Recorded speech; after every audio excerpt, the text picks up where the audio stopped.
A verse-by-verse study in the Gospel of John, ESV, with Irv Risch, chapter 19.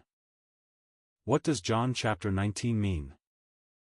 Despite Jesus' obvious innocence, John 18 verses 36 to 38, and the personal vendetta of his enemies, Matthew 27 verse 18, the Roman governor continues to try and appease the mob. What should have been an obvious prisoner exchange failed, John 18 verses 39 to 40. Pilate tries to satisfy the crowd's bloodlust by having Jesus viciously whipped and mocked, then presented to the crowd. The term translated, flogged, can also be rendered as scourged. A Roman scourge, or flagrum, was a multi-headed, weighted whip capable of lethal injury.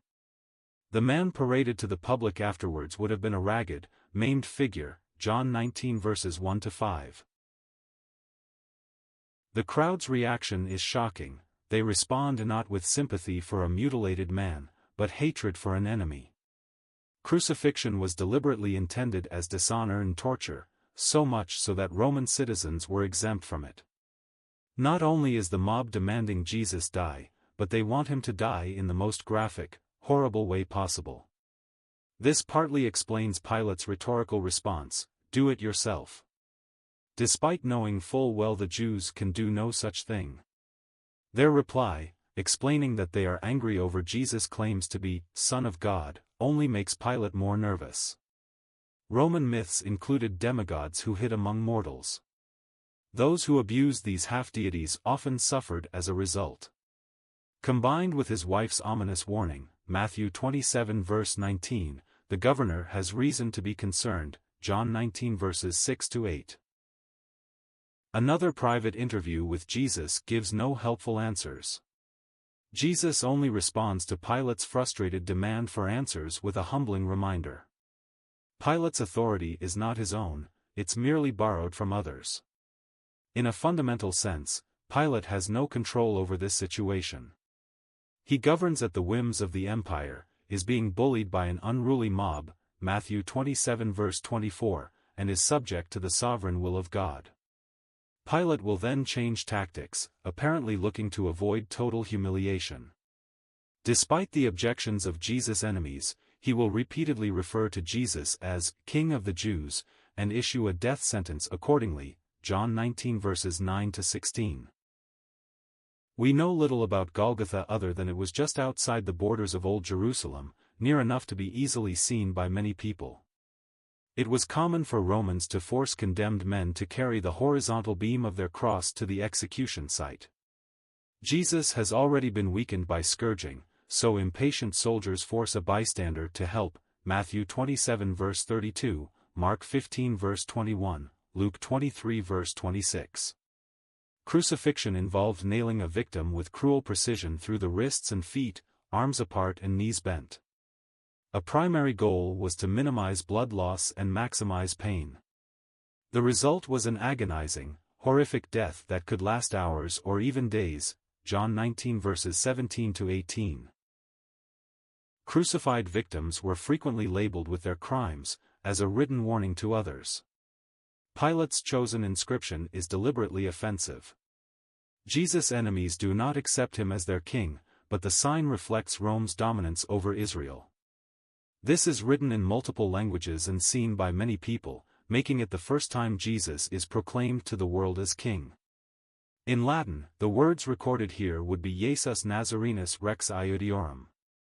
Depictions of the cross in artwork frequently include the initials INRA, John 19 verses 19 to 22. John 13 verse 23, 20:2, seems to be the only disciple willing to approach the cross as Jesus is dying, at least openly, Luke 23 verse 49. Women associated with Jesus are braver, and several are present. They see Jesus' clothes being divided up among the soldiers in fulfillment of prophecy, Psalm 22 verse 18. As this happens, Jesus puts his mother, Mary, into John's care. His other siblings might have rejected her for being loyal to someone they thought was insane, John 7 verse 5, Mark 3 verse 21. This places John right at the foot of the cross to witness Jesus' death and its gory confirmation, John 19 verses 23 to 27. Another Old Testament passage is echoed when Jesus is offered vile liquid in response to thirst, Psalm 69 verse 21. John prominently notes that Jesus utters the Greek word tetelestai. This word implies something paid, completed, or fulfilled. Atonement for the sins of mankind is utterly and entirely completed in this sacrifice, without any room or need for further work, 1 Peter 3 verse 18, Hebrews 10 verses 12 to 14. It is also notable that Jesus' act of death is said to be deliberate. He gave up his life. Though his death was physically unavoidable by now, Jesus came to this moment by his own will and according to his own choice, John 10 verses 17 to 18, Matthew 26 verse 39, Philippians 2 verse 8. In every sense, Christ's death was a voluntary act, John 19 verses 28 to 30. The nature of crucifixion meant victims could languish for hours or days before dying. Some died of blood loss, exposure, thirst, infection, or attacks by scavenging animals. Most suffocated as their failing strength made it impossible to lift up against the nails to properly breathe. To speed up the process, or as a perverse form of mercy, executioners would sometimes shatter the victim's shin bones. This would make lifting to breath impossible, bringing death in minutes. The governor allows this speedier process so the bodies can be cleared. This will avoid defiling the area on a religious holiday, Deuteronomy 21 verse 23. Having been mutilated by scourging before being crucified, Jesus is already dead, completing more Old Testament predictions. To confirm death, a soldier punctures his side with a spear, resulting in a gory flood of body fluids. There is absolutely no question that Jesus is dead, John 19 verses 31 to 37. Not every single member of Jerusalem's religious council is hardened against Jesus. Two men, Joseph and Nicodemus, work together to give Jesus a hasty burial. Joseph's own personal tomb, a luxurious stone crypt, is close by.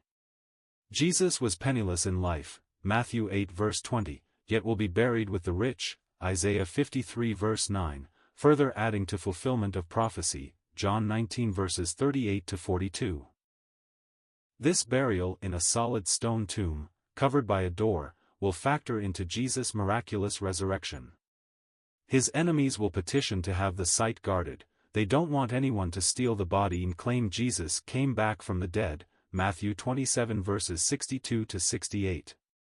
Ironically, those measures will only make it more obvious that the tomb's emptiness was the result of a true miracle, John 20 verses 1 to 9. Chapter context: when Jesus was first brought to Pilate, his innocence was obvious, John 18 verses 36 to 38. However, the mob refuses to be satisfied with anything less than crucifixion. Pilate gives in to these demands. John, who is present for the entire gory spectacle, notes several instances of fulfilled prophecy, Psalm 22 verse 18, Psalm 69 verse 21, Exodus 12 verse 46, Zechariah 12 verse 10.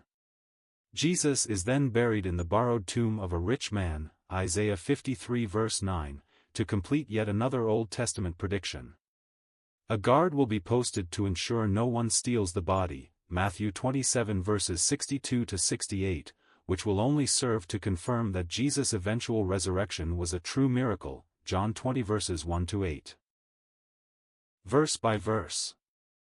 Verse 1. Then Pilate took Jesus and flogged him.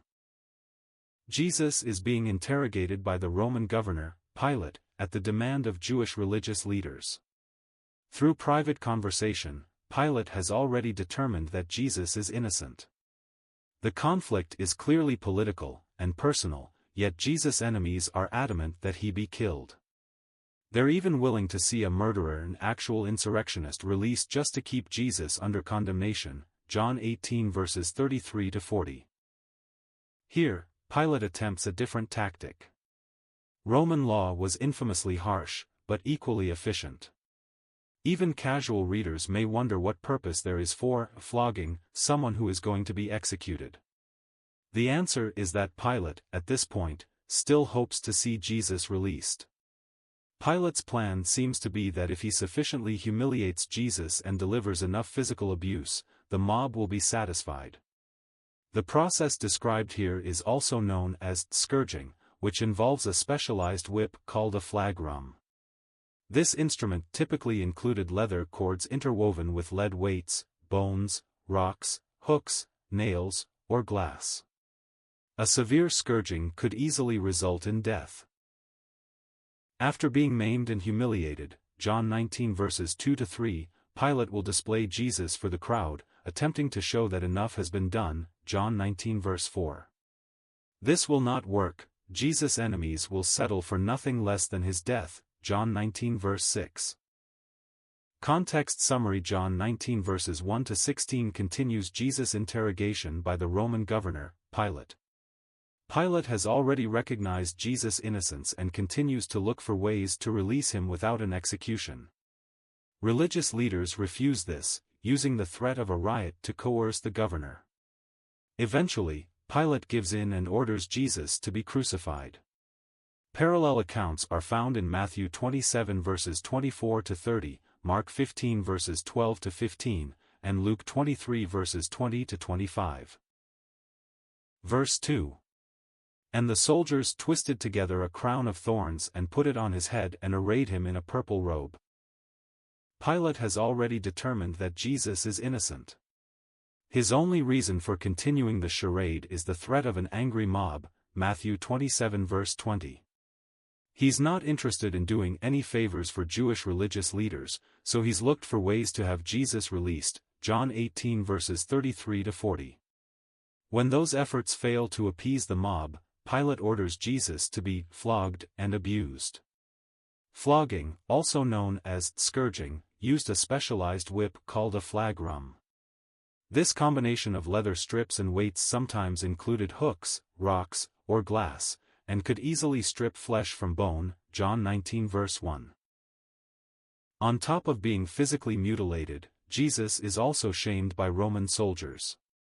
Their teasing fits the theme of Jesus' accused crimes, claiming to be king, John 18 verse 37. They sarcastically outfit Jesus with a crown and a robe and mockingly proclaim his throne, John 19 verse 3. Had Pilate originally intended to kill Jesus, he would have simply done so. The scourging, abuse, and spectacle seem to be an attempt to leave Jesus alive, if forever humiliated. This might be due to spite for Jewish leaders, a sincere act of conscience, or fear about who Jesus really is, John 19 verses 7-9, Matthew 27 verse 19. The effort will not sway the mob, and Pilate will eventually give in by signing an innocent man's death warrant, John 19 verse 16. Verse 3. They came up to him, saying, "Hail, King of the Jews," and struck him with their hands. Soldiers are sarcastically abusing Jesus, making fun of the controversy which brought him to the Roman governor. Although Jesus was condemned by Jewish leaders for claiming to be God, Matthew 26 verses 64-66, they seek a legally valid death sentence, John 18 verses 29-38. So, they have accused him of rebellion against Rome. Pilate has seen through this, and knows Jesus is innocent. His goal in having Jesus scourged and humiliated, John 19 verses 1-2, is part of his effort to release Jesus, rather than giving in to mob bloodlust. Scourging involved graphic injury. The flagrum was a multi-headed whip weighted with lead, rocks, or metal. What Jesus experiences afterwards at the hands of the Roman soldiers is meant to be degrading, instead. This shaming is meant to express dominance and make Jesus seem less of a threat. John's Greek phrasing here implies Jesus was hit with slaps or backhanded strikes. Throughout history, these are associated with insult.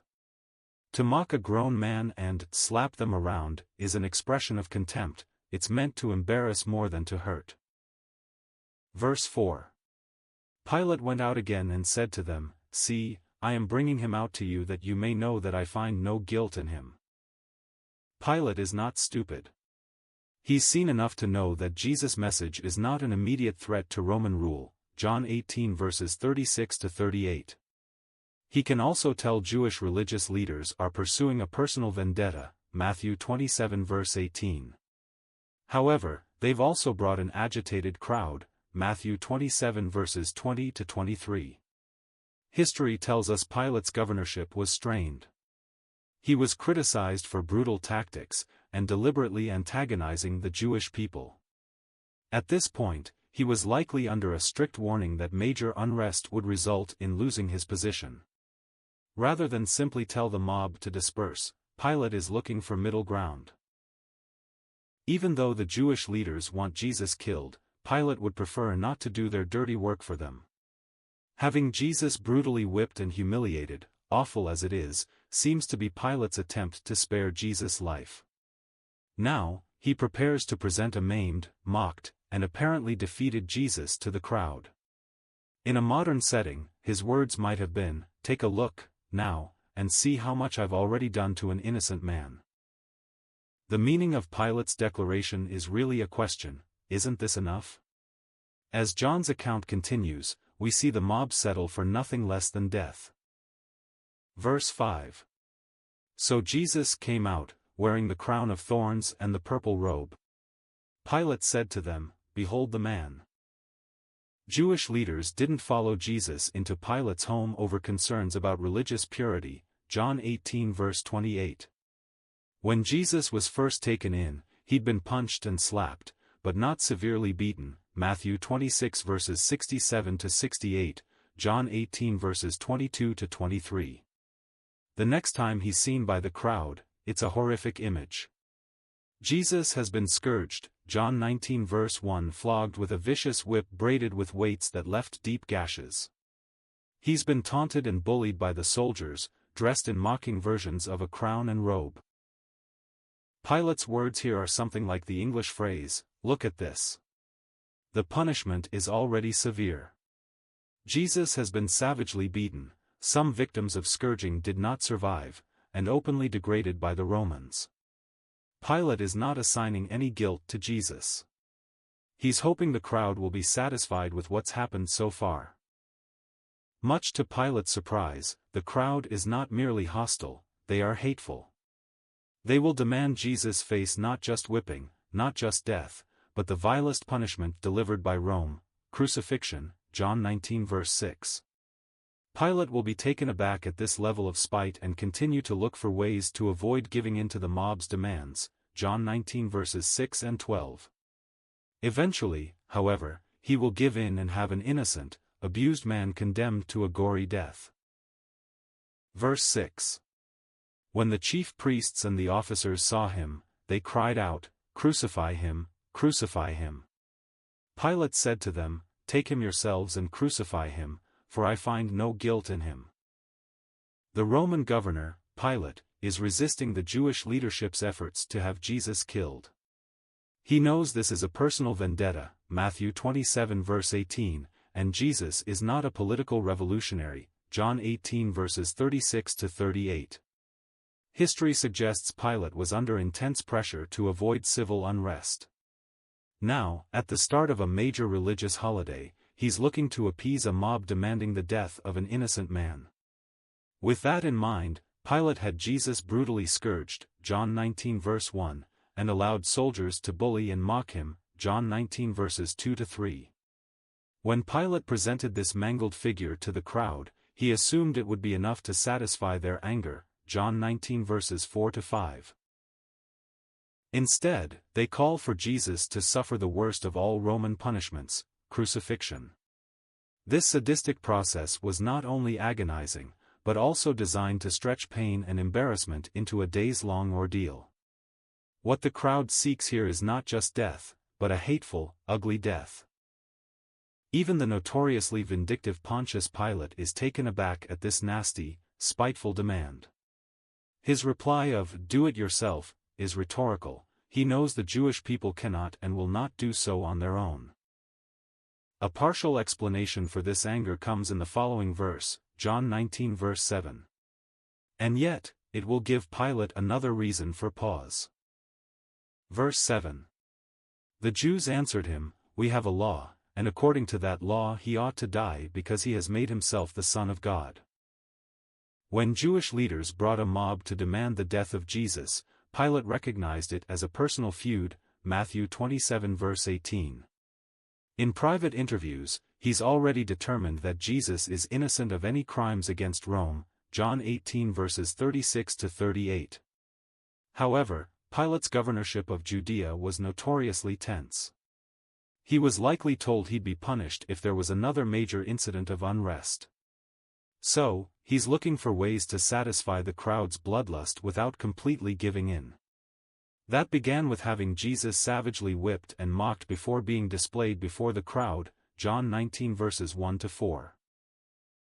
Pilate seems to have expected the crowd to respond with pity, not vicious hatred, calling for Jesus to suffer Rome's most brutal, debasing death of crucifixion.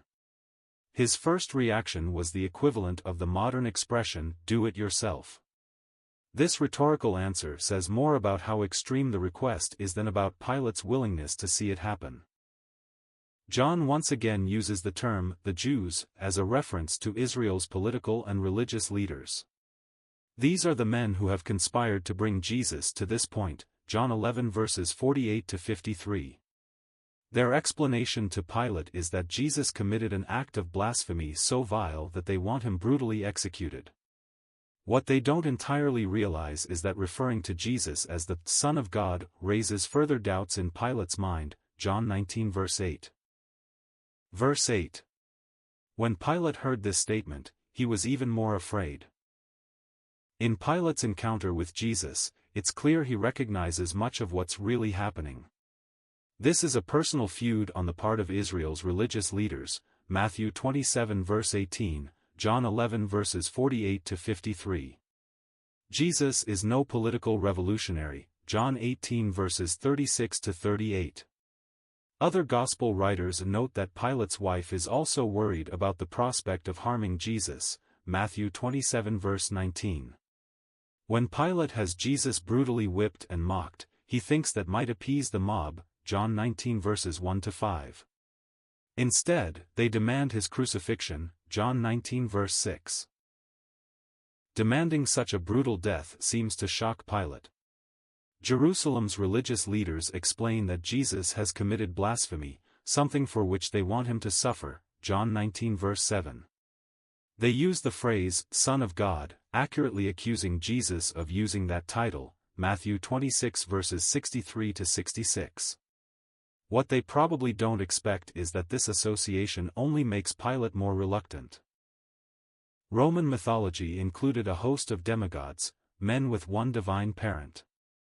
To abuse a demigod could bring the wrath of that god.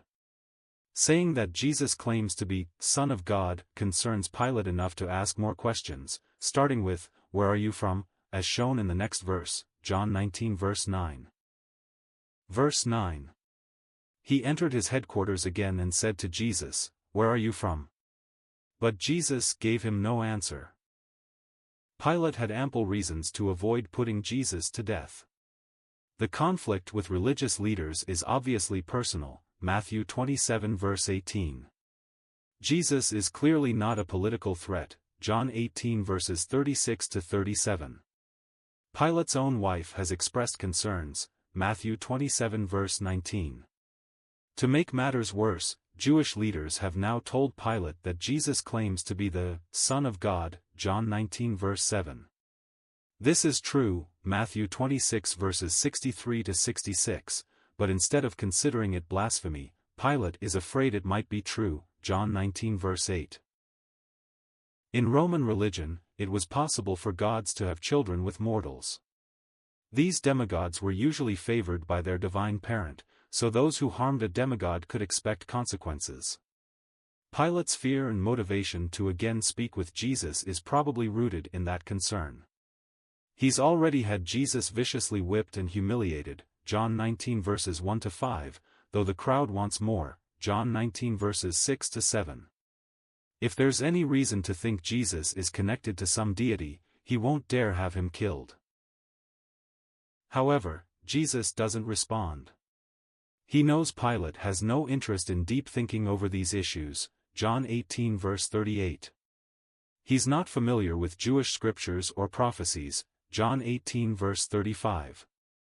There's no reason for Jesus to debate those nuances when he already knows how this will end, Matthew 20 verse 19. As in his sham trials before the Jewish council, Jesus simply leaves those questions unanswered, Matthew 26 verses 62 to 63. He only replies when it's necessary, Matthew 26 verses 63 to 66, and this is not one of those times. In frustration, Pilate will fall back to the tactics of a petty tyrant, trying to intimidate Jesus into an answer, John 19 verse 10. Verse 10. So Pilate said to him, You will not speak to me? Do you not know that I have authority to release you and authority to crucify you? The fact that Jesus won't answer certain questions seems to frustrate Pilate, John 19 verse 9. From the moment Jesus was brought in, Pilate has resisted doing the mob's dirty work for them, John 18 verses 38 to 39, 19 verses 4 to 6, Matthew 27 verse 18. Even a little effort on Jesus' part would have given Pilate leverage to win this skirmish and set Jesus free. When Jesus again refuses to answer, however, Pilate resorts to intimidation. There are two main implications of this statement. On one hand, Pilate seems to be looking for a way to spare Jesus' life. This comment is partly a request for Jesus to say something Pilate can use to end the entire incident. On the other hand, it's a veiled threat, tell me what I want to know, or I'll let the mob have you. In Pilate's mind, he has ultimate power in this situation. It's entirely his choice, and his authority, which has put Jesus in this position, or so he thinks. Jesus' response will be especially cutting. History suggests Pontius Pilate relied heavily on violence and intimidation to rule Judea, resulting in a poor relationship with the people. It also likely meant he was now under strict orders not to incite more civil unrest, with his own position on the line. When Jesus points out that Pilate's authority is given by someone else, it's more than a simple statement of fact, it's a way of putting the governor in his place, John 19 verse 11. It also foreshadows how the mob will coerce Pilate into his final decision, John 19 verse 12. Verse 11. Jesus answered him, You would have no authority over me at all unless it had been given you from above. Therefore he who delivered me over to you has the greater sin. Roman rule over conquered territory centered around a balance of submission and flexibility. So long as taxes were paid and armies were allowed to move, defeated people were allowed to live according to most of their own traditions. Some cultures were more flexible than others, however. The Jewish people were exceptionally committed to their own God. Pilate, for his part, suffered from a bad combination of aggression and arrogance. Several incidents resulted in rioting and outrage, to Rome's frustration. It's likely that by the time Jesus was brought in for trial, John 18 verse 28, Pilate had been told that another ugly incident would result in the loss of his position. Pilate does not want to condemn Jesus to death. Much of that is due to Jesus' obvious innocence, John 18 verses 37 to 38, and the clear vendetta of Jewish leadership, Matthew 27 verse 18. It's influenced by Pilate's pagan superstition, Matthew 27 verse 19, John 19 verses 7 to 8. But it's also driven by his ego, not wanting to be bullied by the mob, or anyone else. When Jesus refuses to cooperate with his interrogation, Pilate delivers a thinly veiled threat, John 19 verses 9 to 10. This warning is grounded in Pilate's perception, that he, alone, is in control of the situation. Jesus' answer reminds Pilate that his political power is not absolute. Pilate is only there because a more powerful Roman official has allowed it. Without that permission, Pontius Pilate would have no influence on this situation at all. This is a stinging reminder. Pilate's words are true in the most legalistic sense. He can choose to have Jesus executed or released. But the ultimate cause of these events is not Pilate, or Pilate's power. It's God's will, Matthew 26 verses 53 to 54, and it's being driven by the manipulations of other people, Matthew 26 verses 14 to 16. Scholars debate who Jesus means, exactly, when he refers to he who has the greater sin. In context, it's most likely a reference to Caiaphas, who has orchestrated most of this spectacle, John 11 verses 48 to 53, 19:6. This, also, implies that it's not Pilate who's really in control of the situation. That would be especially grating to Pilate, whose contempt for Israel is obvious. After more fumbling attempts to get out of this political trap, John 19 verse 12, Pilate will give in to the mob, John 19 verses 14 to 16. Jesus' comment about the greater sin also establishes an important idea, that some sins are truly worse than others. All sin goes against a perfectly holy God, Romans 3 verse 23, so all sin is equally deserving of eternal death, Romans 6 verse 23. That does not mean God sees a white lie, for example, as exactly the same as mass murder. Both are sin, both are wrong, but one is legitimately labeled as worse than the other. It's worthwhile to remember that Christ doesn't fail to distinguish between the severity of our sins, Hebrews 4 verse 15. Verse 12. From then on Pilate sought to release him, but the Jews cried out, "If you release this man, you are not Caesar's friend. Everyone who makes himself a king opposes Caesar." Pilate clearly has no interest in Jewish religious squabbles, John 18 verse 31. He's seen through the obvious feud driving Jerusalem's leaders to persecute Jesus, Matthew 27 verse 18. Jesus has shown no sign of political rebellion, John 18 verses 36 to 38. One would expect a governor to simply release such a prisoner and refuse to do anything else. And yet, Pilate has already had Jesus viciously scourged and mocked, John 19 verses 1 to 5. He's attempted to negotiate with the crowd to release a prisoner, only to see the people choose a known murderer, John 18 verses 39 to 40. This verse, with some context from other gospel writers and from history, helps explain why this is the case. Pilate had a poor relationship with the people of Judea. His tendency to be violent, cruel, and offensive led to several incidents of civil unrest and public outrage. That was not how Rome preferred to rule conquered territory. It's likely Pilate was under a form of last chance warning at this point. He may have been afraid to anger the people during a major religious holiday such as Passover.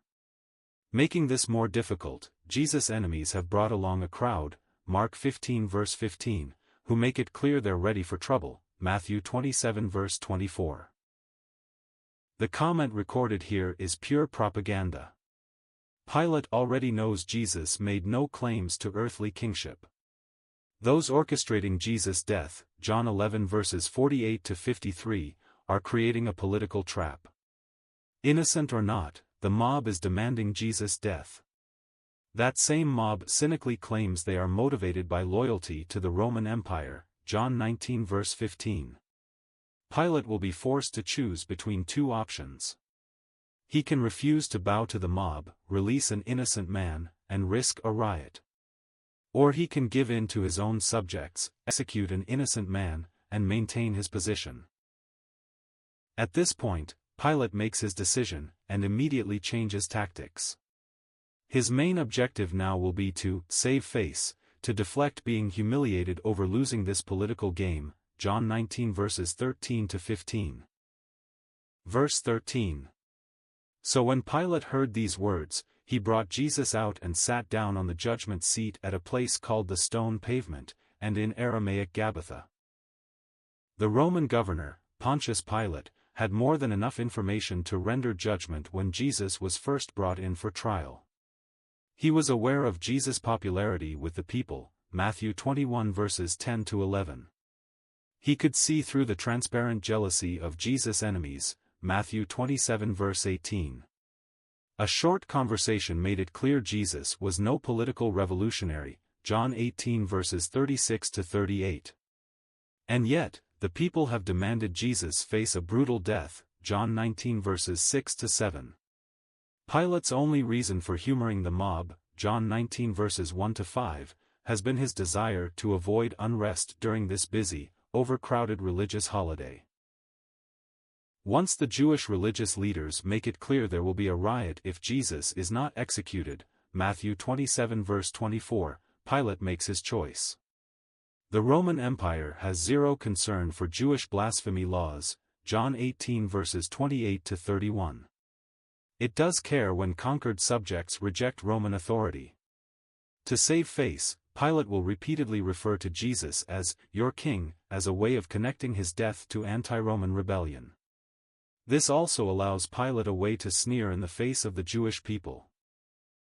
John describes Pilate coming to a place of official judgment. He will maintain as much pomp as he can, even making a show of taking no responsibility for the sentence, Matthew 27 verse 24. That won't change the fact that this political leader sacrificed an innocent person for a perverse kind of peace. Verse 14. Now it was the day of preparation of the Passover. It was about the 6th hour. He said to the Jews, "Behold your king." John refers to the day of preparation of the Passover, which in this case seems to suggest a Friday morning, prior to the celebration of Passover. Instead of preparing to remember Israel's miraculous rescue from Egypt, commemorated by the sacrifice of spotless lambs, Exodus 12 verses 5-6, 13:8-10, Jerusalem's religious leaders are working to unjustly murder their own Messiah. Scholars often debate what time system John uses. Most believe he uses a Roman arrangement, much like that used today, which begins at midnight. This would make the 6th hour a point in the early morning, John 18 verse 28. Others believe John is using a Jewish reckoning, which would imply a time around noon. Pilate's declaration of Jesus as your king is deliberately misleading. He knows, quite well, that Jesus has not made any claims to earthly political power, John 18 verses 36-38. He also knows this crowd does not see Jesus as their master. This is simply part of the governor's attempt to save face, John 19 verses 12-13. Rather than risk a riot if he does what is right, Matthew 7 verse 24, Pilate will use the excuse that Jesus is an insurgent. He can simultaneously degrade Jewish leaders, John 19 verses 19-22, by claiming to execute their king. Verse 15. They cried out, away with him, crucify him. Pilate said to them, shall I crucify your king? The chief priests answered, we have no king but Caesar. Though he knew Jesus was innocent, Matthew 27 verse 18, John 18 verses 36-38, Pilate had him brutally whipped and humiliated, seeking to satisfy the mob's bloodlust, John 19 verses 1-4. That did not work. The crowd demanded Jesus suffer the most agonizing, shameful death possible, John 19 verses 5-7. When the crowd feigned loyalty to Rome, John 19 verse 12, and threatened to riot, Matthew 27 verse 24, Pilate brought Jesus to the place of judgment. There, he also put on a show, as if he were in control of the situation, John 19 verse 11. This posturing included acting as if he was in possession of Israel's king, a title which this crowd had not applied to Jesus. Here, the crowd repeats their vicious demands, and Pilate duplicates the mocking claim that he's passing judgment on the king of Israel. Coming from the governor, it's a way to deflect from the fact that he's been outmaneuvered. He will attempt to reinterpret this result as a strong Roman governor, cracking down on a rebellious Jewish people, by crucifying their purported king. Jesus' enemies, for their part, cynically claim loyalty to the Roman Empire. The irony of this moment is heartbreaking. God sent his own Son to his chosen people. Those people are now demanding an earthly power murder this Messiah, as they proclaim their submission to men, rather than to God. The descendants of Abraham are shouting their praise for a pagan, ungodly empire and encouraging the death of their rightful king. Verse 16. So he delivered him over to them to be crucified. So they took Jesus. This death sentence results from a series of political maneuvers. It was clear Jesus was innocent, John 18 verses 36 to 38, and his enemies were pursuing a vendetta, Matthew 27 verse 18. For both reasons, and out of distaste for Jewish religious leaders, the Roman governor, Pilate, resisted doing their dirty work for them. However, his political situation was fragile. History suggests Pilate was under intense scrutiny from Rome for his overly violent, outrage-inducing rule of Judea. So, he tried to barter for a prisoner release, which failed, John 18 verses 38 to 40. He had Jesus brutally whipped and shamed, but that was not enough, John 19 verses 1 to 7. The threat of riots, Matthew 27 verse 24, and hollow claims of the mob's imperial loyalty, John 19 verses 12 to 15, strong-armed him into signing Jesus' death warrant, despite knowing full well the sentence was unjust. Much of Pilate's posturing here, John 19 verses 13 to 15, 19 to 22, is an attempt to save face, to deflect embarrassment.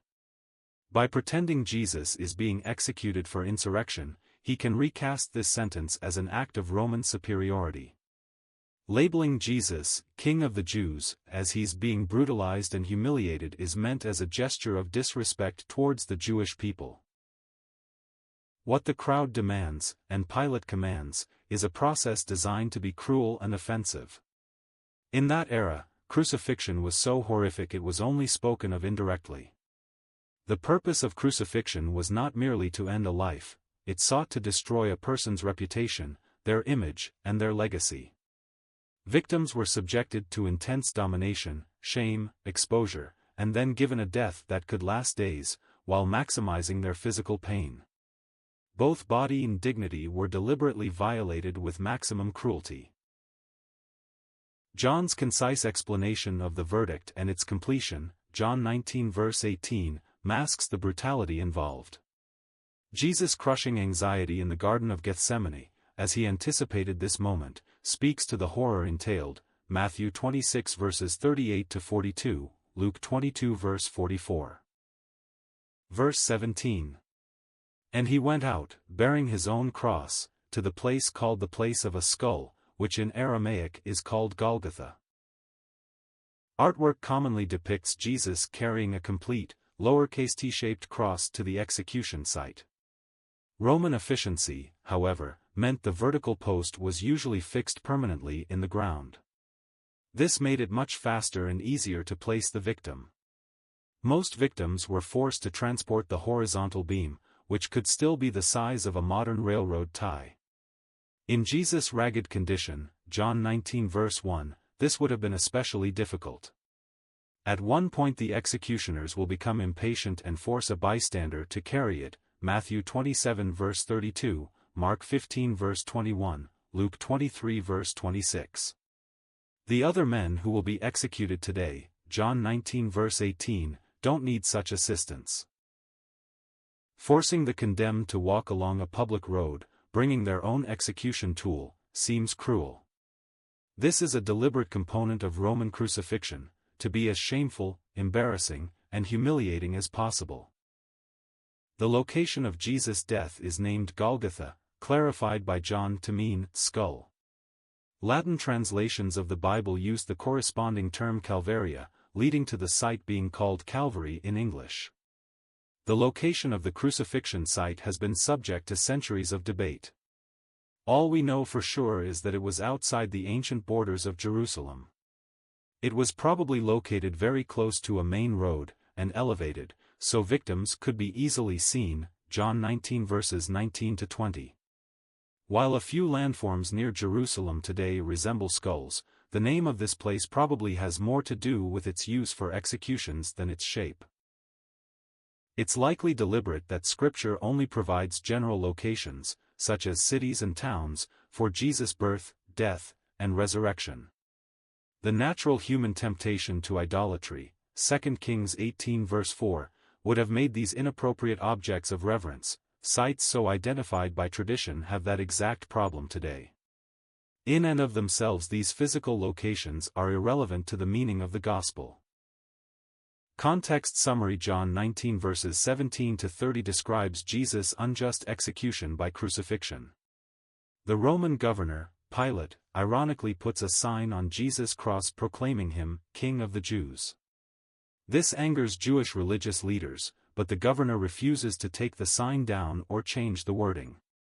As Jesus calls out to John to care for his mother, Mary, soldiers gamble for what's left of his clothes. Jesus pronounces the completion of his atoning sacrifice and dies. Matthew 27 verses 31 to 56, Mark 15 verses 22 to 41, and Luke 23 verses 32 to 49 covered this same series of events. Verse 18. There they crucified him, and with him 2 others, one on either side, and Jesus between them.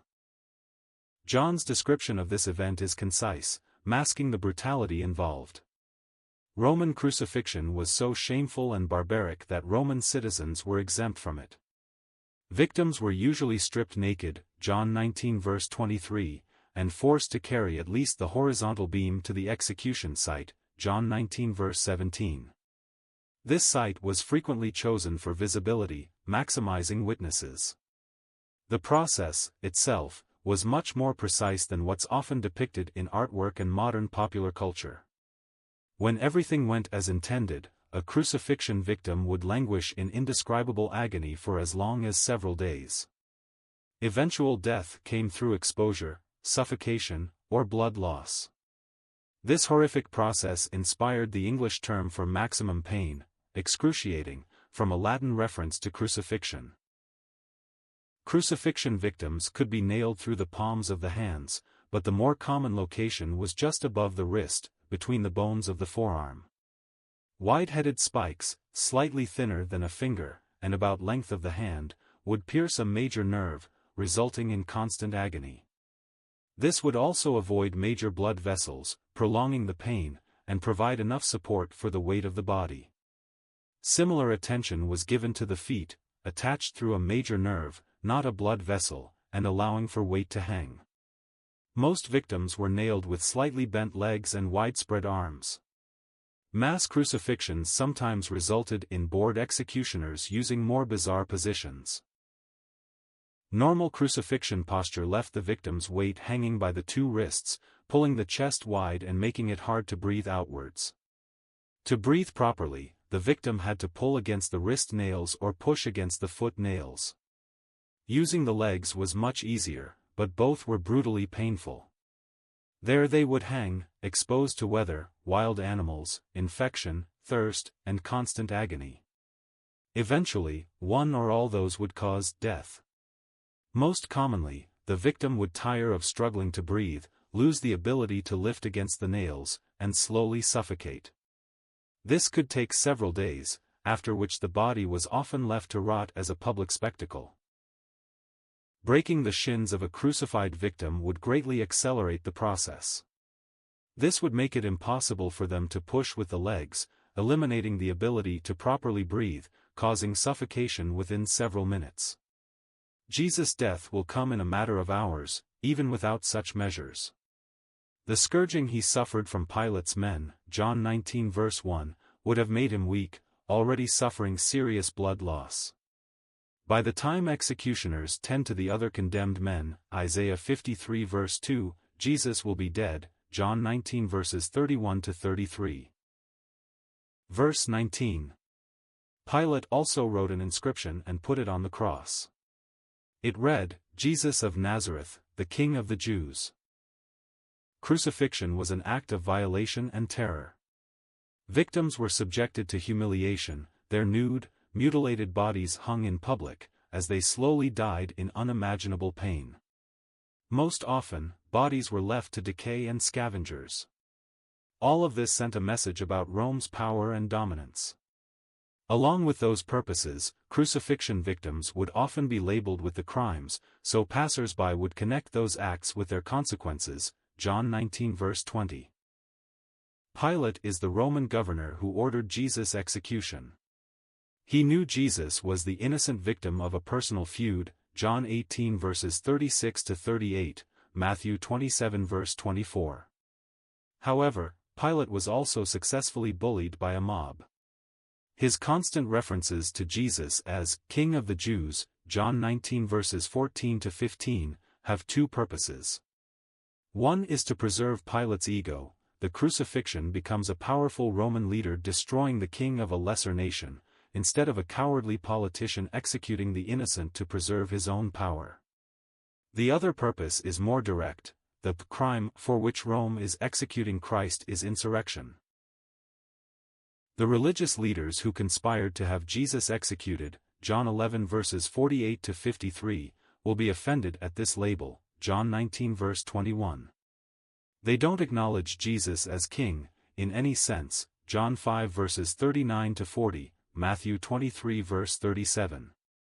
Irritating them is probably an extra benefit for Pilate, who will refuse to change the inscription, John 19 verse 22. Artwork depicting the crucifixion often shortens the inscription. In Latin, the phrase, Jesus of Nazareth, King of the Jews, is Jesus Nazarenus Rex Iudiorum, initialized as INRI. Verse 20. Many of the Jews read this inscription, for the place where Jesus was crucified was near the city, and it was written in Aramaic, in Latin, and in Greek. There's irony in Pilate's written description of Jesus, John 19 verse 19. The inscription is intended as both a condemnation and thinly veiled insult to Israel. It is arguably the first written declaration of who Jesus truly was, the King. Aramaic was the typical spoken language of the Jewish people of that era. Greek was the collective language, used by those who naturally spoke other tongues, much as English is used in the modern word. Latin was the official language of the Roman Empire. That the words are written in three languages speaks to the diversity and worldwide reach of this part of the ancient world. In a symbolic sense, Jesus' crucifixion and kingship are already being proclaimed to the entire earth. Crucifixion was meant to be vile, painful, shameful, and extremely public. Victims were usually crucified where they could be easily seen, labeled with their crimes for others to see. In Jesus' case, the charge of being King of the Jews, John 19 verse 19, implies rebellion against the Roman Empire. Jesus' religious enemies, John 11 verses 48 to 53, are offended by this wording. That's probably something Pilate intended. He knows these men didn't recognize Jesus as king and that Jesus didn't seek political power, John 18 verses 36 to 38, Matthew 27 verse 18. The religious leaders of Jerusalem want Pilate to clarify that Jesus is being killed for falsely claiming to be king, John 19 verse 21. The governor won't back down, John 19 verse 22. Verse 21. So the chief priests of the Jews said to Pilate, Do not write, the King of the Jews, but rather, this man said, I am King of the Jews. Jesus' enemies do not acknowledge him as their king, in any sense, John 5 verses 39 to 40. They pressured the Roman governor to execute Jesus, in part, by declaring their loyalty to a pagan emperor, John 19 verse 15. For that reason, they object to Pilate labeling Jesus' cross with the title, King of the Jews, John 19 verse 19. Crucified victims frequently had their offenses displayed as a warning to others. Jewish leaders would prefer Pilate's inscription match their own criticism of Jesus, that he is not, in fact, Israel's king. Pilate knows Jesus is not a political threat, John 18 verses 36 to 38, but he won't pass up an opportunity to insult Jewish leaders or flaunt his sense of power, John 19 verse 22. Crucifying Jesus as King of the Jews sends a message about Roman dominance which fits their approach to conquered territories. People traveling in and out of the city will see this and be reminded of what happens to those who oppose the empire. In an ironic sense, this is the first example of Jesus being proclaimed, in writing, to the entire world. The inscription is in multiple languages, John 19 verse 20, near a busy and diverse city, a major trading hub in a worldwide empire. Sarcasm or not, the legitimate king is being announced to anyone who sees. Verse 22. Pilate answered, What I have written I have written. History suggests Pontius Pilate relied heavily on violence and cruelty as governor of Judea. Incidents in his administration demonstrate contempt for Judaism. He was removed from this position not long after Jesus' crucifixion, likely for provoking more civil unrest. However, Pilate was by no means stupid. He knew Jesus was innocent, John 18 verses 36-38, and that his enemies were pursuing a personal feud, Matthew 24 verse 18. It was only by political maneuvering that Jewish religious leaders were able to get what they wanted, a death sentence for Jesus of Nazareth, Matthew 27 verse 24. Once he realized his position, Pilate seems to have shifted to political maneuvers of his own. His main tactic is repeatedly referring to Jesus as King of the Jews, even over the objections of Jesus' accusers, John 19 verses 14-16. Pilate even uses this as the official reason for Jesus' crucifixion, placing a label to that effect on the cross, John 19 verse 19. This allows Pilate to claim that Jesus is being executed as a message to any would-be rebels. Jesus' enemies, John 11 verses 48-53, are offended at this label, which is just another bonus for Pilate. They would prefer it be stated that Jesus claimed to be king, John 19 verse 21, so they can deny that any Jews really accepted him in that role. Now that the crowd has gotten what they want, however, Pilate is not going to budge on something like this inscription. Verse 23. When the soldiers had crucified Jesus, they took his garments and divided them into 4 parts, 1 part for each soldier, also his tunic. But the tunic was seamless, woven in one piece from top to bottom. Artwork, church crucifixes, popular culture, and other media usually portray Jesus in a loincloth or similar covering during the crucifixion. This is for reasons of modesty, not accuracy. Victims were normally stripped naked, as a mark of shame and to increase their exposure. This is the case for Jesus, since the 5 pieces described here are an entire set of clothes. The tunic, itself, was something of an undergarment. Soldiers participating in various tasks could expect related fringe benefits. In this case, the clothes of the condemned were given to the executioners to do with what they chose. The soldiers will evenly divide most of the items, likely a belt, cloak, sandals and head covering. The additional piece is likely the most expensive, so it's allocated by luck, John 19 verse 24. This corresponds with a prophetic statement in Psalm 22 verse 18. This passage depicts a blameless person suffering at the hands of enemies. Jesus will speak the opening line of this same psalm as he hangs on the cross, Matthew 27 verse 46. Verse 24. So they said to one another, Let us not tear it, but cast lots for it to see whose it shall be. This was to fulfill the scripture which says, They divided my garments among them and for my clothing they cast lots. So the soldiers did these things. Soldiers participating in crucifixion apparently had the right to take what they wanted from the victims. In Jesus' case, there are 5 articles of clothing, probably some kind of head cover, sandals, a cloak, and a belt. The undergarment, a tunic, seems to have been the highest quality item. Rather than rip the fabric apart, the 4 men gamble to see who gets to keep a second souvenir, John 19 verse 23. The commanding officer, being well paid, probably had no interest in those garments at all, Matthew 27 verse 54. Other Gospels note that it was around this time when Jesus expressed forgiveness towards these men who crucified him, Luke 23 verse 34.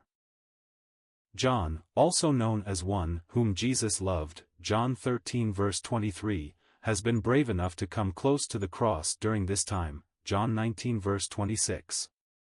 He would have seen, firsthand, these soldiers shamelessly gambling for a dying man's clothes. John notes how this resembles the words of Psalm 22 verse 18, which depicts an innocent person suffering at the hands of his enemies.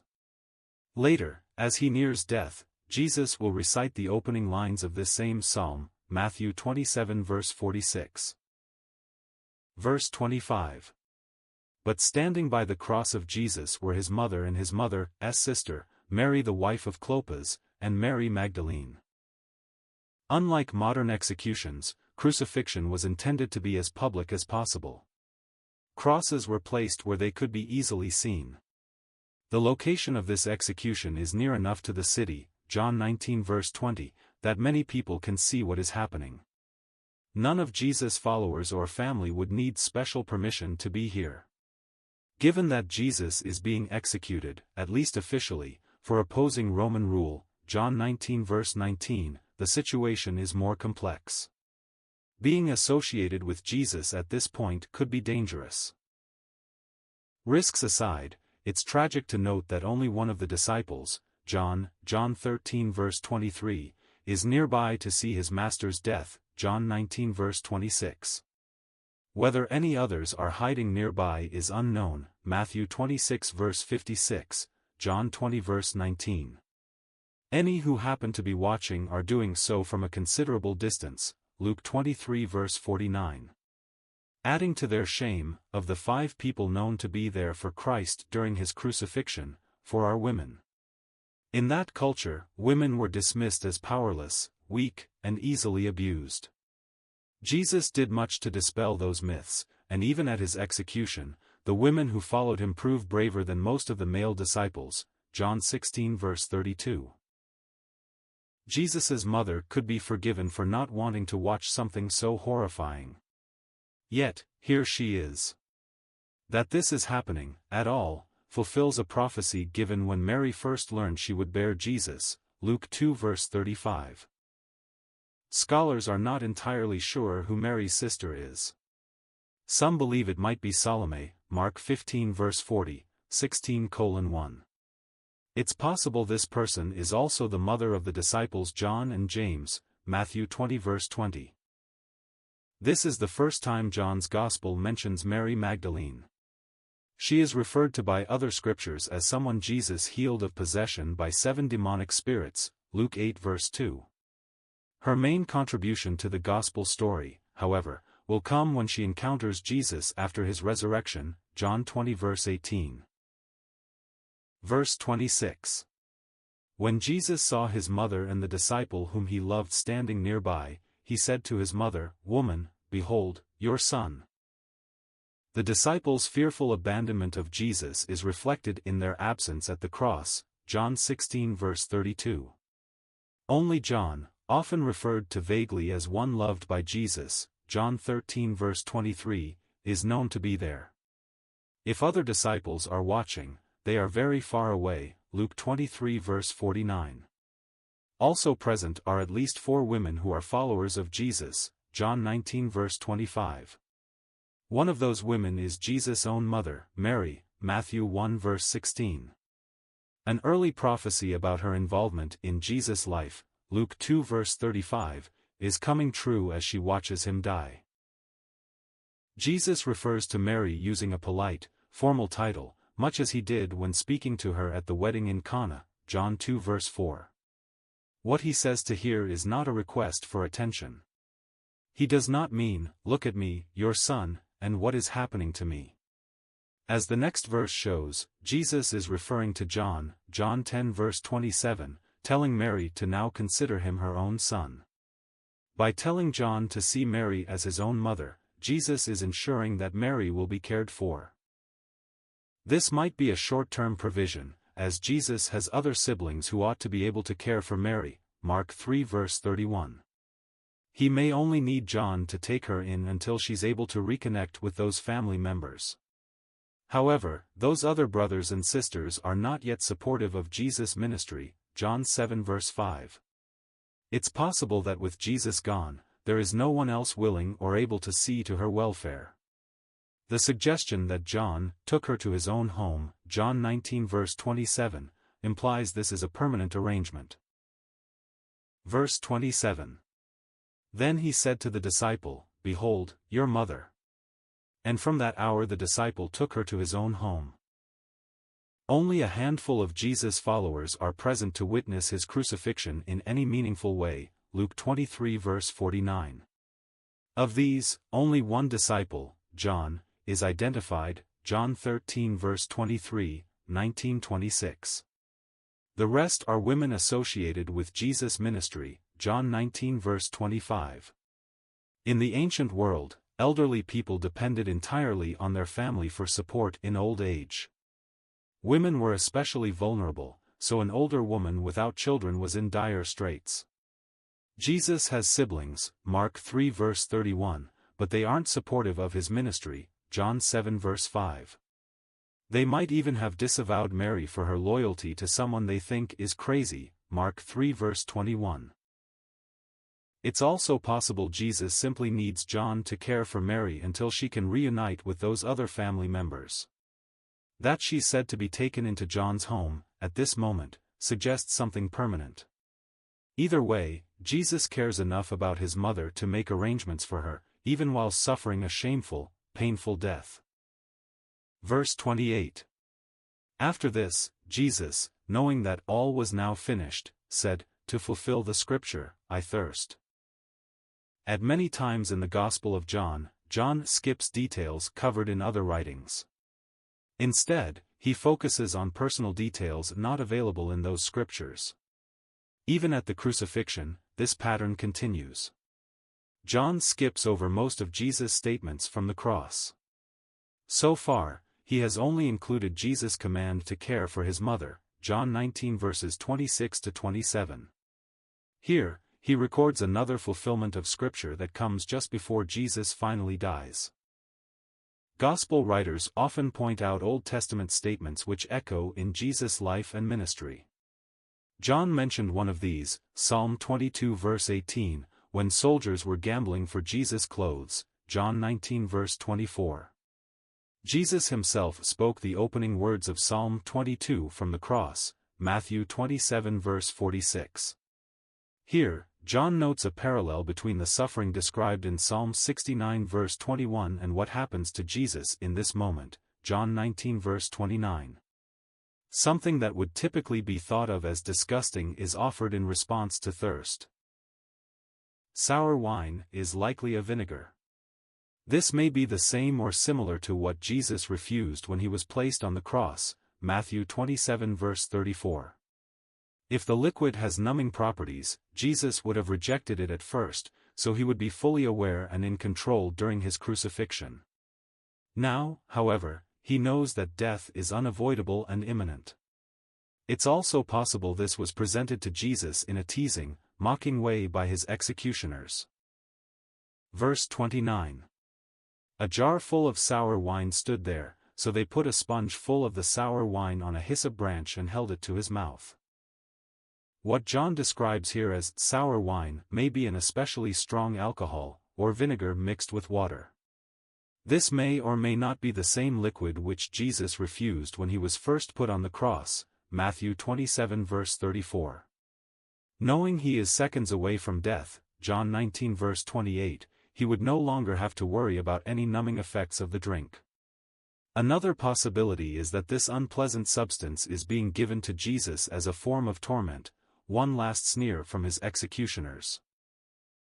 John connects this moment to Psalm 69 verse 21, much as he saw prophecy fulfilled when soldiers gambled for Jesus' clothes, John 19 verse 24, Psalm 22 verse 18.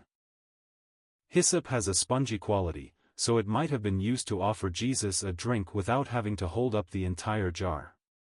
Contrary to popular culture, crucifixion victims were not usually lifted far above the ground. The hyssop branch mentioned here was probably less than 2 or 3 feet long. Verse 30.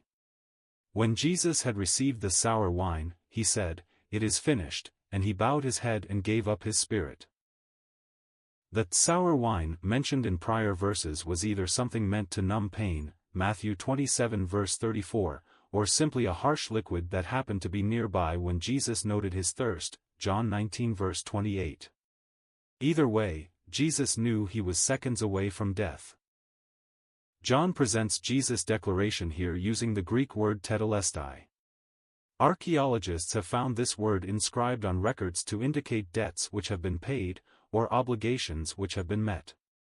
That which Jesus was sent to accomplish, an atonement for sin on behalf of mankind, 2 Corinthians 5 verse 21, is entirely and fully completed in this moment. It is finished. No further work needs to be done, nor can it be done. Titus 3 verse 5. There is no room for other actions, rituals, sacraments, sacrifices, or payments to accomplish salvation. 1 Peter 3 verse 18, Hebrews 10 verses 12 to 14. The fact that Jesus is said to give up his spirit is significant. Matthew and Luke make similar observations, Matthew 27 verse 50, Luke 23 verse 46. From a physical standpoint, Jesus' body has suffered fatal injury. And yet, his death is entirely an act of his own will. That included his willingness to be born into human form, John 1 verse 14, to submit to God's will, Matthew 26 verse 39, and to allow his own arrest and execution, Philippians 2 verse 8. Whether literally, or as a statement of agreement, Scripture clarifies that Jesus is giving up his life to God the Father. It is not being stripped away from him by force, John 10 verses 17 to 18. Verse 31. Since it was the day of preparation, and so that the bodies would not remain on the cross on the Sabbath, for that Sabbath was a high day, the Jews asked Pilate that their legs might be broken and that they might be taken away. John mentioned once before that Jesus' sham trials and execution happened on a day of preparation, John 19 verse 14. This seems to mean that day on which preparations were made for the Passover week. This is another name for the Feast of Unleavened Bread, which commemorates Israel's rescue from Egypt. That rescue was heavy with symbolism of Jesus' sacrificial death, including the sacrifice of a perfect lamb, Exodus 12 verse 5, with unbroken bones, Exodus 12 verse 46. Roman crucifixion practices usually involved leaving the victim's corpse to rot. Though this triple crucifixion, John 19 verse 18, is being performed by Roman executioners, it is happening just outside of Jerusalem. Jewish law condemns leaving a crucified body out overnight, Deuteronomy 21 verse 23. Pilate has no pressing reason to keep these men displayed, and this is a major religious season for Israel. So, he agrees to accelerate the process and ensure all is done before the start of the Sabbath.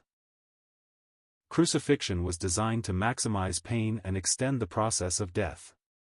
A victim could languish for days before succumbing to exposure, thirst, animals, disease, or shock. In most cases, they simply lost the strength to lift themselves on their own nailed limbs, which was the only way to properly breathe. Slow suffocation was the eventual end of most crucifixion victims. To speed this up, executioners would sometimes break the shin bones of the condemned. Not only would this add to shock and blood loss, it also made it impossible to lift one's self to breathe.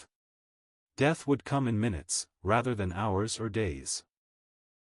The two men alongside Jesus were most likely in normal health before they were crucified, and likely nowhere near death when this request was made, John 19 verse 32. Jesus, however, was viciously scourged by Pilate, John 19 verse 1, drastically accelerating his death on the cross, John 19 verse 33. Context summary: John 19 verses 31 to 37 graphically confirms Jesus was dead before being taken from the cross. To speed up the execution, allowing the bodies to be buried before the Sabbath, soldiers break the legs of the other condemned men. Jesus, however, is clearly dead already. This is verified when a soldier stabs Jesus through the side with a spear. John notes two Old Testament references which allude to this as part of the Messiah's death. Only John, a direct eyewitness to this part of the crucifixion, includes this detail. Verse 32. So the soldiers came and broke the legs of the first, and of the other who had been crucified with him. Crucified victims were usually nailed through the wrists and ankles such that pain would be maximized, and blood loss minimized. Infection, exposure, and animals were just as likely to kill the condemned as bleeding to death. The posture of slightly bent knees and outstretched arms meant the chest was naturally pulled open. This made it difficult to exhale. Only by pressing up on the nails, primarily by the feet, could they take a decent breath. Over time, fatigue and shock would make this too difficult, and death by asphyxiation, suffocation, would follow. To accelerate the process of death, executioners would use a heavy rod to shatter the shin bones. This not only made it impossible to lift one's body. It also added to the shock, blood loss, and general trauma. Even so, this was considered an act of mercy. Without such measures, a victim could take hours, even days, to die. Since this is a time of religious celebration, John 19 verse 31, the Jewish leaders don't want the city defiled by leaving corpses hanging on the Sabbath, Deuteronomy 21 verse 23. The Roman governor isn't going to object to that request, so he approves breaking the legs of these three men, John 19 verse 18. Jesus, however, had been flagellated so badly, John 19 verse 1, that he needed help to carry his cross to the execution site, Matthew 27 verse 32, Mark 15 verse 21, Luke 23 verse 26. By the time this order to break Jesus' legs is given, he is already dead, and there is no reason to carry it out, John 19 verses 33 to 34. Verse 33. But when they came to Jesus and saw that he was already dead, they did not break his legs. John has noted several instances where Jesus' crucifixion fulfilled prophetic statements in the Old Testament. Jesus' death without any broken bones is one such fulfillment. A major component of Passover symbolism, 1 Corinthians 5 verse 7, is the sacrifice of a spotless lamb, with explicit care taken not to break bones, Exodus 12 verses 43 to 46, Numbers 9:12. Psalm 34 verse 20 makes a similar reference, and this is the verse John will cite in this passage, John 19 verse 36. To speed up this round of executions, John 19 verses 17 to 18, the governor has agreed to break the legs of the crucified victims. This would make the condemned suffocate in a matter of minutes, rather than hours or days.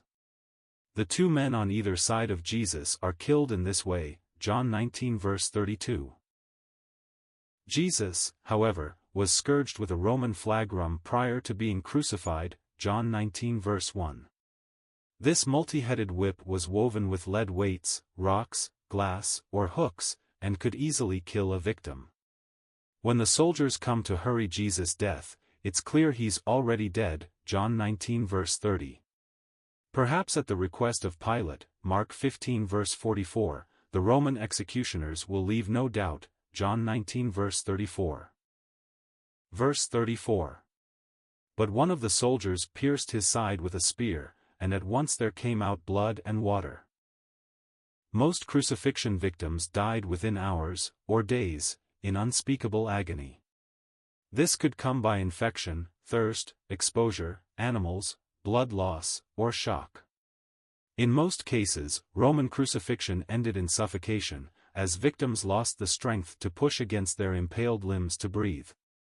To speed this up, executioners might use a heavy rod to shatter the victim's shin bones. Jesus has been crucified alongside two men, John 19 verse 18, who suffer this fate, John 19 verses 31 to 32. Jesus had been savagely maimed before being crucified, John 19 verse 1, however, so he has already died, John 19 verse 30. This is obvious enough to the executioners that they don't even make the effort to break his legs, John 19 verse 32. For whatever reason, one of the attending soldiers decides to be sure Jesus is really dead. A spear thrust is much quicker and easier than a messy blow to the legs, especially when one knows the target is already dead. The result of this attack is a gush of blood and water. John, who describes this scene, was very close to Jesus when it happened, John 19 verses 25 to 27. The gory, graphic image of bodily fluids pouring out of Jesus' side left no doubt that he was dead. Were Jesus in perfect health prior to this moment, such an injury would have been fatal. In this situation, it's evidence that Jesus succumbed to blood loss and shock as fluid built up around his heart. There is no question, at all, that he's dead. Among the sillier claims made about Jesus is that he survived the crucifixion. Some claim he then pretended to have been resurrected, or simply escaped. What Jesus experienced, however, was enough to kill him several times over. Scourging victims often died from their injuries, John 19 verse 1. Infection, shock, and blood loss from crucifixion were fatal, John 19 verse 18. Having a spear impaled through the chest, resulting in a gush of fluid, is an immediately lethal wound. A person left locked in a tomb for 3 days would have succumbed to infection and dehydration, Matthew 28 verses 1 to 10. There is no reasonable way to suggest that Jesus survived all these things, only to convince people later that he was a victorious, resurrected Messiah. Having a first-hand look at this graphic scene, and knowing that Jesus is indisputably dead, leads John to emphasize his own account in the next few verses, John 19 verse 35. Verse 35. He who saw it has borne witness, his testimony is true, and he knows that he is telling the truth, that you also may believe. John does not explicitly name himself, preferring the typical third-person view of ancient literature. However, there are ample clues that he is identified by phrases such as, whom Jesus loved, John 13 verse 23, the disciple whom Jesus loved, John 19 verse 26, and so forth. John began this gospel by declaring that the writer had witnessed these events firsthand, John 1 verse 14. This is a claim John will repeat in his letters, 1 John 1 verses 1 to 2, Revelation 1 verses 1 to 2. In this case, the disciple in question was at the foot of the cross, John 19 verse 26, when Jesus died, John 19 verse 30.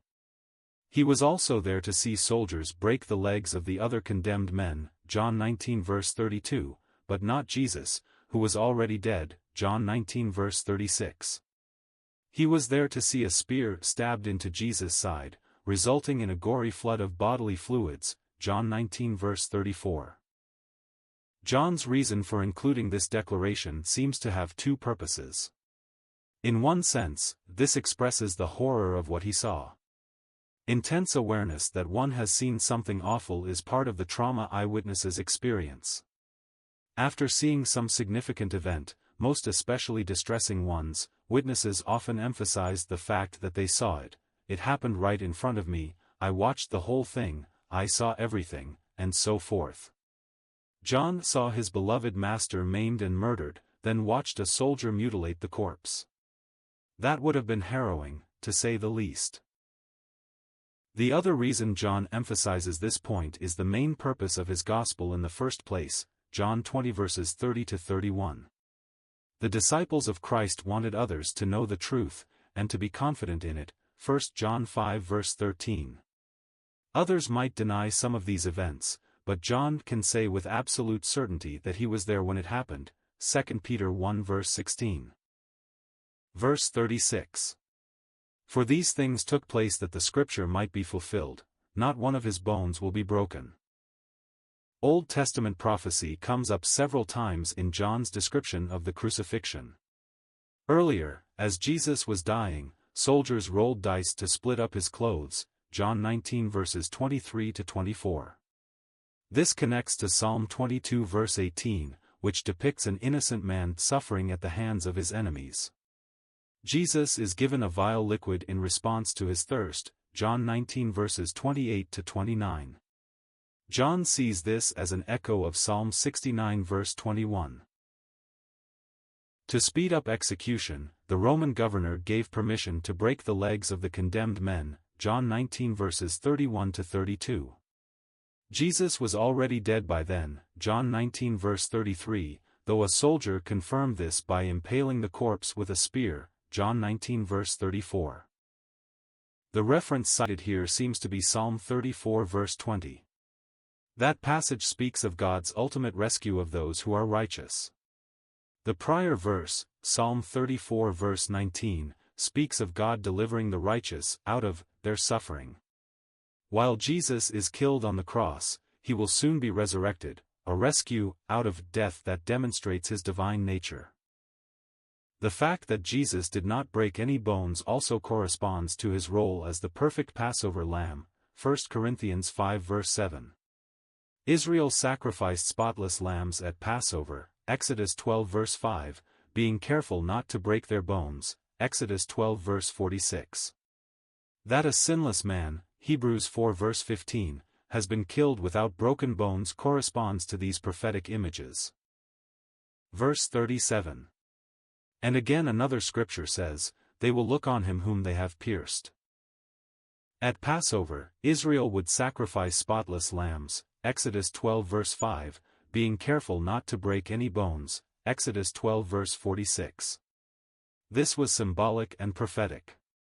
Jesus, the sinless man, 1 Peter 2 verse 22, has been executed without his bones being broken, John 19 verses 32 to 33.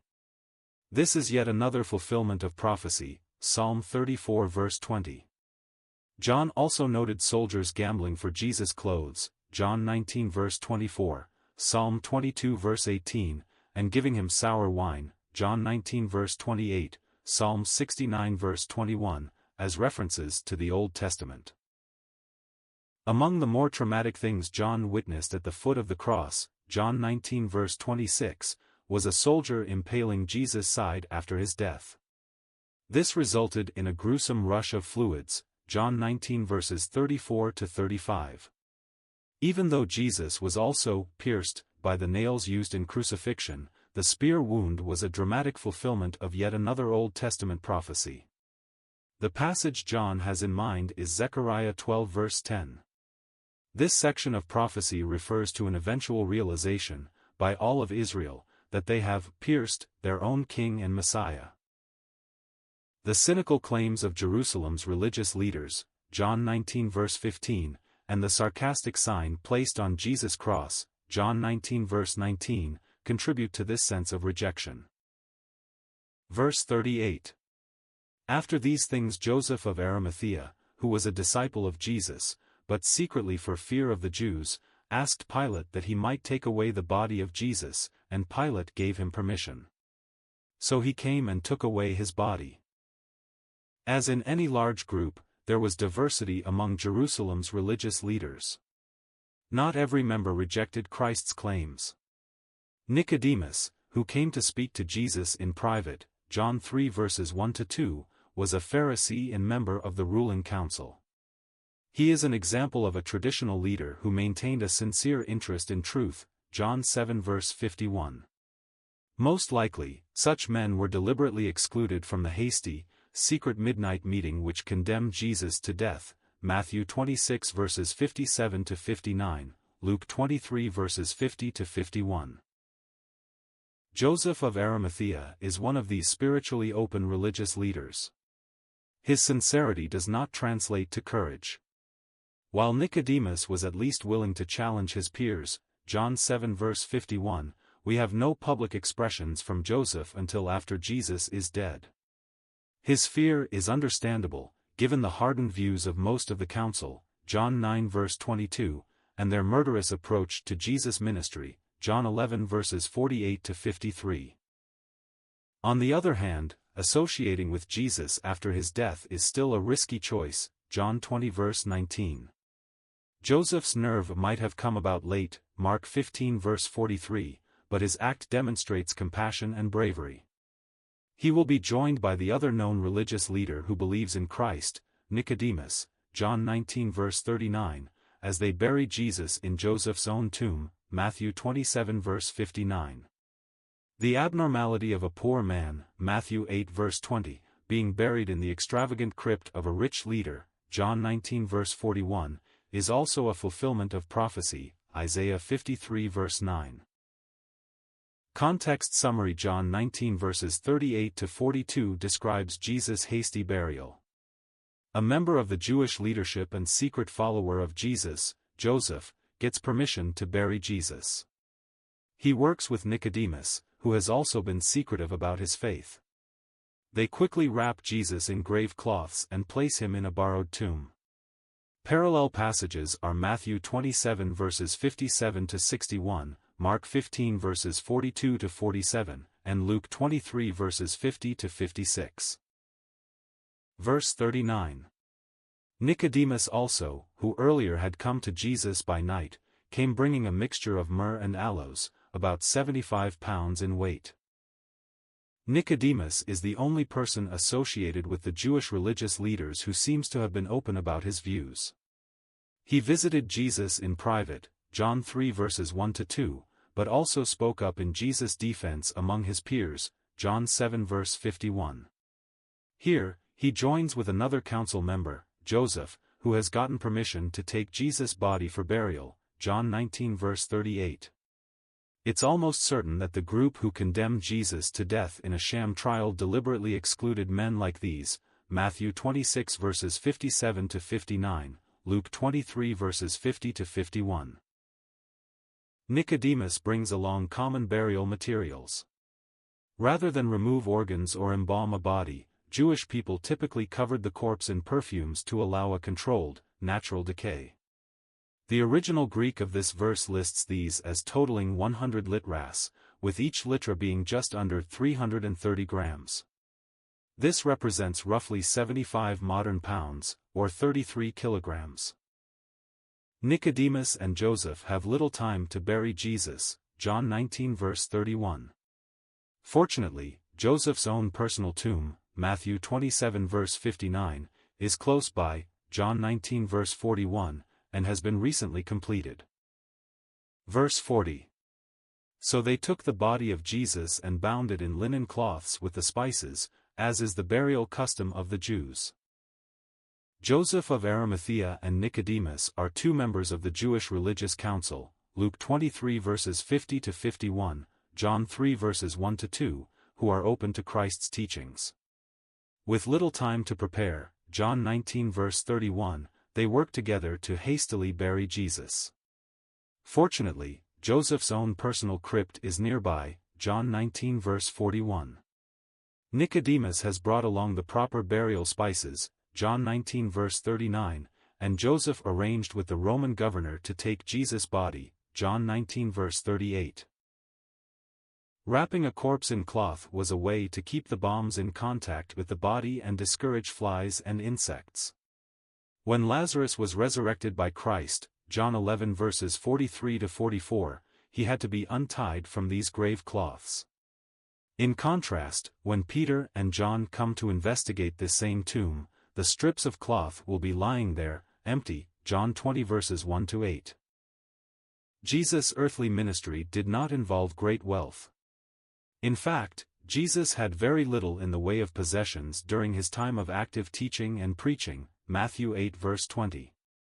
Joseph's burial site is lavish, Matthew 27 verse 59, fulfilling yet another prophecy about Messiah's death, Isaiah 53 verse 9. Verse 41. Now in the place where he was crucified there was a garden, and in the garden a new tomb in which no one had yet been laid. Joseph of Arimathea is a rich member of the Jewish religious council, and a secret follower of Jesus, John 19 verse 38. He and Nicodemus, another important man, John 3 verses 1 to 2, have worked to quickly bury Jesus before the onset of a Sabbath, John 19 verse 31. Scholars cannot positively identify where Jesus was crucified and buried. All we know about the location referred to as Golgotha, John 19 verse 17, is that it was just outside the city and near a major roadway, John 19 verse 20. Most likely, this is a deliberate omission.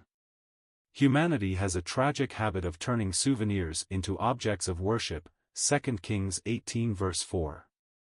Sites traditionally associated with Jesus' life are already revered, despite there being no hard evidence or scriptural support.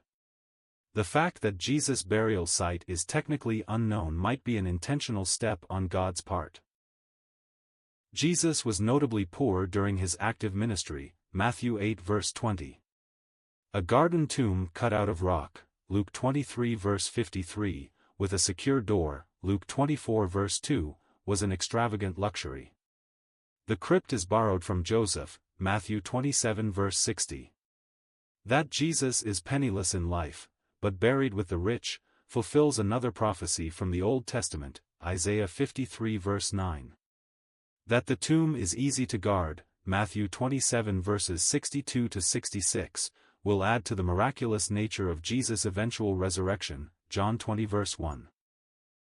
Verse 42. So because of the Jewish day of preparation, since the tomb was close at hand, they laid Jesus there. Jesus' burial is hasty, John 19 verse 31, Luke 23 verse 54. Fortunately, Joseph, one of the Jewish religious leaders, Luke 23 verses 50 to 51, is a secret follower of Christ, John 19 verse 38, and has gotten permission to bury Jesus. He is helped by another council member, Nicodemus, John 3 verse 3, 751. Also fortunate is that Joseph has already had his own crypt prepared, Matthew 27 verse 60, which is relatively close to the site of the crucifixion, John 19 verse 41. Isaiah predicted that the Messiah would be buried with the rich, Isaiah 53 verse 9. This is ironic, in that Jesus was notably poor during his active ministry, Matthew 8 verse 20. The extravagant, secure location of the tomb will also factor into the miracle of Jesus' resurrection. The heavy stone door will be sealed and guarded, Matthew 27 verses 62 to 68. This will be done, at the request of Jesus' enemies, to make it impossible for grave-robbing disciples to claim he was resurrected, John 2 verses 18 to 22. Ironically, the fact that the tomb was so well protected against robbery becomes further proof of Jesus' miraculous rise from the dead, John 20 verses 1 to 9. End of chapter 19. Please note: the material use in this video is from BibleRef.com, which is from Got Questions Ministries and is posted here to be read by immersive reader in the Edge browser. If you copy this material, please follow these rules. Content from BibleRef.com may not be used for any commercial purposes, or as part of any commercial work, without explicit prior written consent from Got Questions Ministries. Any use of our material should be properly credited. Please make it clear the content is from BibleRef.com. BibleRef.com content may not be altered, modified, or otherwise changed unless such changes are specifically noted.